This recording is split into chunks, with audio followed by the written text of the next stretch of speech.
Good morning everyone. जैसे कि मैंने पिछले वीडियो में बोला था कि मैं एक एंट्री के ऊपर एक वीडियो बनाऊंगा, जिसमें सिंपल एंट्री होगी और ना ही कोई इंडिकेटर कुछ नहीं ना, और जिससे हम अपना दिन का कुछ प्रॉफिट निकाल सकते हैं ना। तो आपके अमाउंट के ऊपर डिपेंड करता है कि आप कितना प्रॉफिट निकाल सकते हो, क्योंकि 2 से 3% आप आपके अमाउंट का इस स्ट्रेटजी से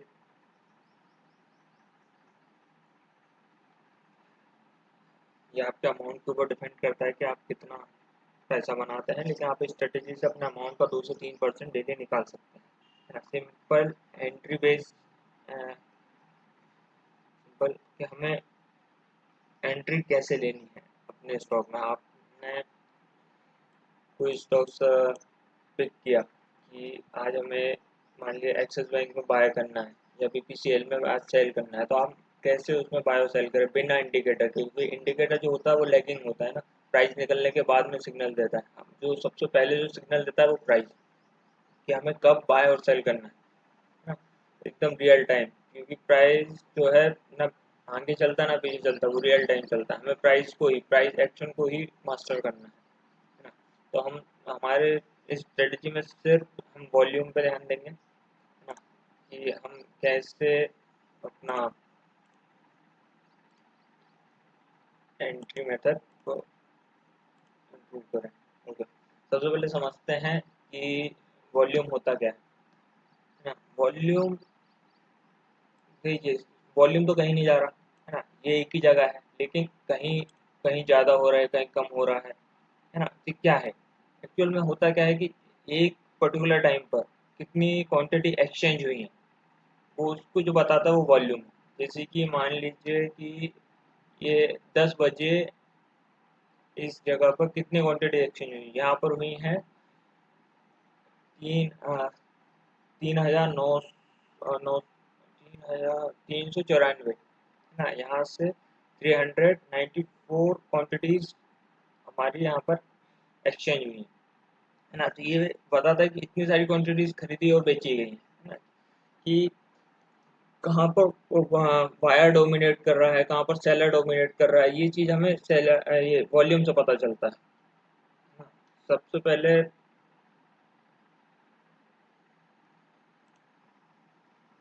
हमारी प्रीवियस दिन की प्लानिंग में हमने ये डिसाइड किया है कि हम एक्सिस बैंक में बाय करेंगे, है ना। तो आज हम सबसे पहले एक्सिस बैंक को देखते हैं कि प्रीवियस दिन, मतलब एक दिन पहले हमने डिसाइड किया है कि एक्सिस बैंक में हम बाय करना है, तो हम कैसे एक्सिस बैंक में बाइंग पोजीशन बनाएं, है ना। तो देखते हैं, बाइंग करने के लिए हमें सबसे पहले ढूंढना पड़ेगा सपोर्ट एंड रेजिस्टेंस। आज के दिन का मतलब अगर हम 5 जून का चार्ट देख रहे हैं, तो 5 जून का सपोर्ट और रेजिस्टेंस कहाँ होगा, है ना। सपोर्ट और रेजिस्टेंस ये हमारा कहाँ पर पता चलेगा, जब बायर और सेलर डोमिनेट करेंगे। सबसे पहले हम देखते हैं यहाँ पर सेलर ने मार्केट में 9:15 पे खुला हुआ खुला, और फिर यहाँ से सेलर ने डोमिनेट किया, फिर बायर आया, है ना, ऊपर ले आने की कोशिश करी, फिर सेलर आया। यहाँ पर सेलर डोमिनेट कैंडल हमें बताएगी कि यहाँ पर रेजिस्टेंस कहाँ पर है ना। जैसे कि यहाँ पर सेलर डोमिनेट हुआ है 9:25 में, मतलब प्रीवियस कैंडल से ज़्यादा कैंडल में यहाँ पर वॉल्यूम आया हुआ है सेलर्स का, वो हमारे लिए रेजिस्टेंस कंफर्मेशन कैंडल होगी। ये रेजिस्टेंस कहाँ पर होगा, हमारा डे हाई, है ना। उसके बाद हमें क्या देखना है कि बायर्स डोमिनेट कैंडल, मतलब बायर्स डोमिनेट कैंडल हमें ये बताएगी कि आज का सपोर्ट कहाँ पर। ठीक है, यहाँ पर हम सपोर्ट देखते हैं कि बायर्स डोमिनेट कैंडल कहाँ पर आई है 10:50 पे, प्रीवियस कैंडल से ज़्यादा कैंडल में यहाँ पर वॉल्यूम आया है, मतलब उससे ज़्यादा क्वांटिटी यहाँ पर एक्सचेंज हुई है। भले ही यहाँ पर 10:50 की कैंडल आपकी 9:45 10:45 की कैंडल से छोटी बनी है, लेकिन यहाँ पर हुआ क्या है कि यहाँ पर आपकी क्वांटिटी ज़्यादा एक्सचेंज हुई है, मतलब इस जगह पर बायर्स ने डोमिनेट करने की कोशिश करी, तो ये हमारे लिए सपोर्ट बन गया। सबसे लोएस्ट पॉइंट जो होगा वो हमारा सपोर्ट होगा। अब क्या देखना, अब ये तो क्या हुआ, यहाँ पर तो रेजिस्टेंस ब्रेक हो गया, हमें तो सेलर्स प्रेजेंट चाहिए हमारे आज के एंट्री मेथड के लिए, है ना। तो हमने और ऊपर ट्रेल किया, ट्रेल क्यों किया, ले तो उसको हटा देते हैं। हम देखेंगे यहाँ पर अगेंस्ट सेलर्स कहाँ पर एक्टिवेट हो रहे हैं, यहाँ पर ये देखिए 11:30 की कैंडल से ज़्यादा कैंडल में यहाँ पर 11:35 की कैंडल में वॉल्यूम आया है, मतलब यहाँ पर सेलर्स ने डोमिनेट किया है। तो ये हमारी सेलर डोमिनेशन कैंडल होगी, है ना। अब इसके बाद हमें क्या देखना है कि यहाँ पर सेलर जो है वो ट्रैप हो, कि प्रीवियस कैंडल से ज़्यादा कैंडल में उन्होंने सेल करने की कोशिश तो की है, लेकिन बायर ने उसको नीचे नहीं ले जाने दिया, है ना। और उस कैंडल के हाई के ऊपर हमारा एंट्री होगी, और उसके उसके लास्ट में उसी कैंडल का लो हमारा एसएल होगा, और 1:2 का टारगेट रखा जाएगा। यहाँ पर देखते हैं, ये हमारी सेलर कंफर्मेशन कैंडल हो गई, यहाँ पर कंफर्म हो चुका है कि सेलर्स हैं। अब इसके बाद क्या देखना है कि एक बार सपोर्ट और रेजिस्टेंस कंफर्म हो गया, उसके बाद हमें देखना है कि सेलर्स कहाँ पर एक्टिवेट हो रहे हैं। तो नेक्स्ट कैंडल कौन सी, यहाँ पर 11:45, 11:45 के बाद फिर अगली कैंडल कौन सी है, 11:50। तो इस 11:50 की कैंडल का जैसे ही हाई ब्रेक होगा, हम अपनी एंट्री बनाएंगे। यहाँ एस एल 11:50 का लो होगा, है ना, और सिंपल 1:2 का टारगेट रखेंगे। वैसे तो दिख रहा है कि 1:2 से ज़्यादा टारगेट मिल रहा है, लेकिन इस स्ट्रेटजी में हम सिंपल 1:2 का टारगेट रखेंगे। यहाँ पर हमें हमारा टारगेट मिल गया ना। ओके, नेक्स्ट डे देखते हैं कि नेक्स्ट डे भी अगर हमें बाइंग करनी है तो हम कैसे बाइंग करेंगे, है ना। सबसे पहले हम देखेंगे कि मार्केट में बायर और सेलर दोनों प्रेजेंट हो, तो वो हमें कैसे पता चलेगा, सेलर और बायर डोमिनेशन से, है ना। कहाँ पर हमारा सबसे पहले सपोर्ट बन रहा है या फिर रेजिस्टेंस बन रहा है। मार्केट अगर गिरा है तो सबसे पहले रेजिस्टेंस बनाएगा, और अगर मार्केट ऊपर जा रहा है तो सबसे पहले सपोर्ट बनाएगा। सबसे पहले आज क्या हुआ, सेलिंग आई है, तो सेलिंग में हमें सबसे पहले क्या मिलेगा, सपोर्ट और रेजिस्टेंस मिलेगा। प्रीवियस कैंडल से ज़्यादा क्वांटिटी में यहाँ पर सेलिंग हुई होगी, वो हमारा रेजिस्टेंस बनेगा, तो ये हमारी रेजिस्टेंस कंफर्मेशन कैंडल होगी। और बायर सेलर्स ने कहाँ से डोमिनेट करना स्टार्ट किया है, आज के हाई से। ये हमारा रेजिस्टेंस कंफर्मेशन हो गया। उसके बाद हमें बायर्स का देखना है कि बायर्स भी मार्केट में प्रेजेंट हो। यहाँ पर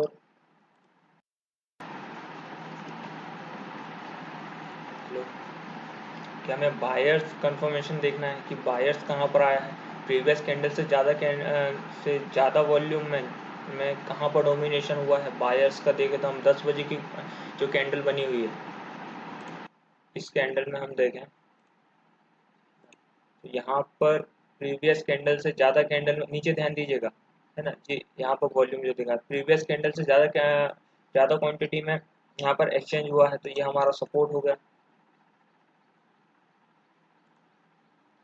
डे हाई हमारा सपोर्ट हो गया। अब हमें क्या देखना है कि मार्केट में सेलर्स आए हों, है ना, कि उन्होंने ज़्यादा क्वांटिटी में सेल करने की कोशिश करी हो, लेकिन बायर्स ने उनकी सारी क्वांटिटी ऑब्जॉर्व कर ली हो। तो मतलब ये हमें पता कैसे चलेगा कि प्रीवियस कैंडल से ज़्यादा कैंडल में उन्होंने सेल करने की कोशिश करी, ये हमें पता चल रहा है कि 10:05 की कैंडल पर। कि यहाँ पर वॉल्यूम पे ध्यान दीजिएगा, है ना, कि वॉल्यूम प्रीवियस कैंडल से ज़्यादा वॉल्यूम आया है, लेकिन कैंडल देखो कितनी छोटी बनी है। मतलब यहाँ पर छोटे से एरिया में बहुत ज़्यादा बाइंग और सेलिंग हुई है। यहाँ पर मतलब बायर ने भी ऊपर पुश करने की कोशिश करी है, सेलर ने भी नीचे पुश करने की कोशिश करी है। अब उसके बाद क्या हुआ है, सेलर्स ने नीचे पुश करा, हमें तो बाइंग करनी है, लेकिन उसके अगली कैंडल में 10-15 की कैंडल में क्या हुआ, बायर्स ने सेलर्स को बीट कर दिया, है ना। तो क्या हुआ, यहाँ से सेलर्स एग्जिट करना स्टार्ट करेगा, और हमारी एंट्री कहाँ होगी कि जो भी कैंडल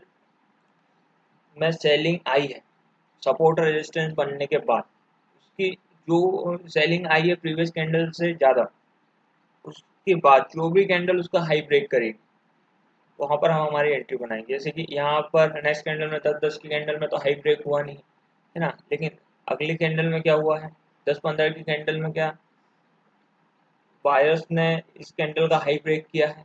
यहाँ पर हम अपनी एंट्री बनाएंगे। सिंपल हमारा जो लो होगा 10-10 की कैंडल का लो हमारा एसएल होगा, टारगेट हमारा 1:2 होगा। यहाँ पर ध्यान दीजिएगा, ये 1:, रिस्क रिवॉर्ड रेशो बताता है 1:2। यहाँ पर भी हमें हमारा टारगेट मिल गया। नेक्स्ट देखते हैं, सेलिंग के लिए देख लेते हैं, है ना, कि मान लीजिए हमने 28 तारीख के दिन सेलिंग का प्लान बनाया BPCL में, है ना, तो यहाँ पर भी हम जल्दी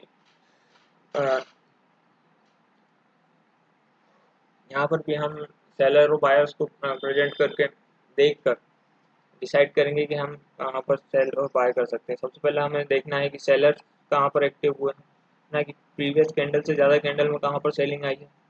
10-5 की कैंडल में देखें तो हमें प्रीवियस कैंडल से ज़्यादा हमें सेलर कंफर्मेशन हुआ है, यहाँ पर हमारा ये रेजिस्टेंस बन गया। अब हमें बायर्स देखना है, यहाँ पर देखिए 9:45 नहीं 9:45 की कैंडल में हमें प्रीवियस कैंडल से ज़्यादा कैंडल में बायर्स एक्टिवेट दिख रहे हैं, है ना, तो यह हमारा सपोर्ट बन गया।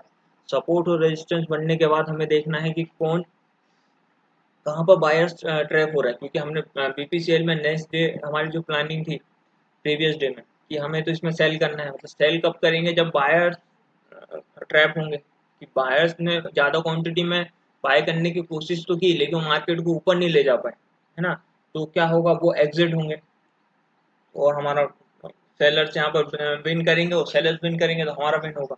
यहाँ कहाँ पर इस सपोर्ट और रेजिस्टेंस रखने के बाद इसकी कौन सी कैंडल है, यहाँ पर प्रीवियस कैंडल से ज़्यादा कैंडल में वॉल्यूम आया है, वो कैंडल है हमारी 11 बजे वाली कैंडल में, है ना।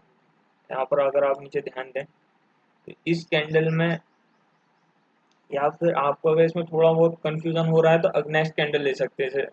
11:10 की कैंडल में, 11:10 की कैंडल में क्या हुआ है कि बायर्स ने ऊपर पुश करने की कोशिश करी है ना, कि 11:05 की कैंडल से ज़्यादा क्वांटिटी में यहाँ पर 11:10 की कैंडल में क्वांटिटी एक्सचेंज हुई है और बायर्स ने ऊपर डोमिनेट करने का कोशिश किया है ना, कि हमें वॉल्यूम से पता चल रहा है, लेकिन बायर्स ने मार्केट को ऊपर नहीं ले जा पाए, है ना। तो जैसे ही अब हमें पता चलेगा कि बायर्स यहाँ पर एक्टिवेट हुआ है, लेकिन बायर जैसे ही ट्रैप होगा या फिर मतलब बायर्स यहाँ पर ट्रैप हो चुका है और जैसे ही इसका लो ब्रेक होगा तो हम यहाँ पर अपनी सेलिंग पोजीशंस बनाएंगे, है ना।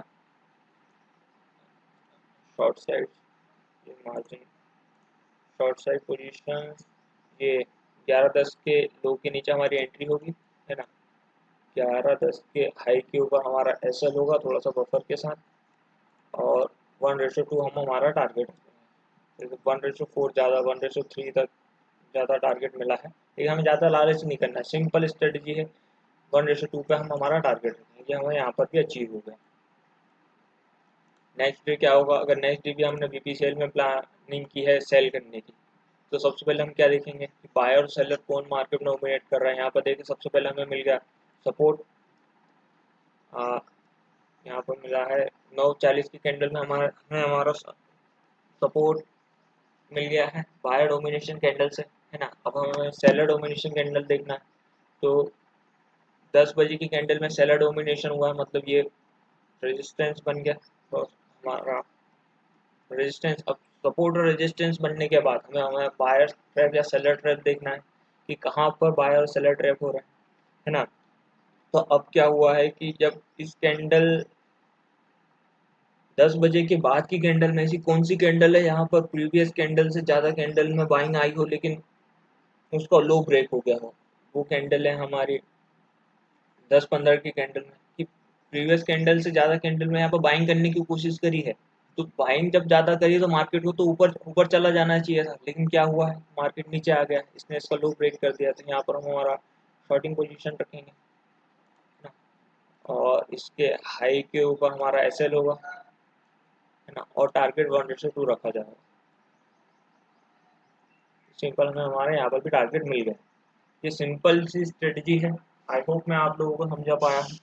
और अगर आपको इसमें कुछ भी कंफ्यूजन है या फिर कुछ भी क्वेश्चंस वगैरह हैं तो आप प्लीज़ कमेंट करके पूछिए ना। और हम कैसे डिसाइड करेंगे एक दिन पहले कि हमें इस स्टॉक में बाय और सेल करना है, इसकी वीडियो मैं नेक्स्ट वीक अपलोड कर दूंगा।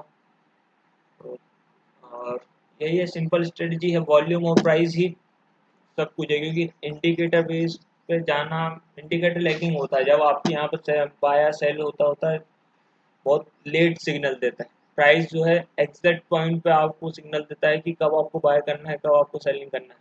और वॉल्यूम मार्केट में डोमिनेशन बता रहा है कि कहाँ पर बायर्स हैवी हो रहे हैं, कहाँ पर बायर्स वीक हो रहे हैं ना। तो आप सबसे ज़्यादा ध्यान वॉल्यूम और प्राइस एक्शन पर ही दीजिए। Okay, thank you so much, और प्लीज़ लाइक करिए, सब्सक्राइब करिए।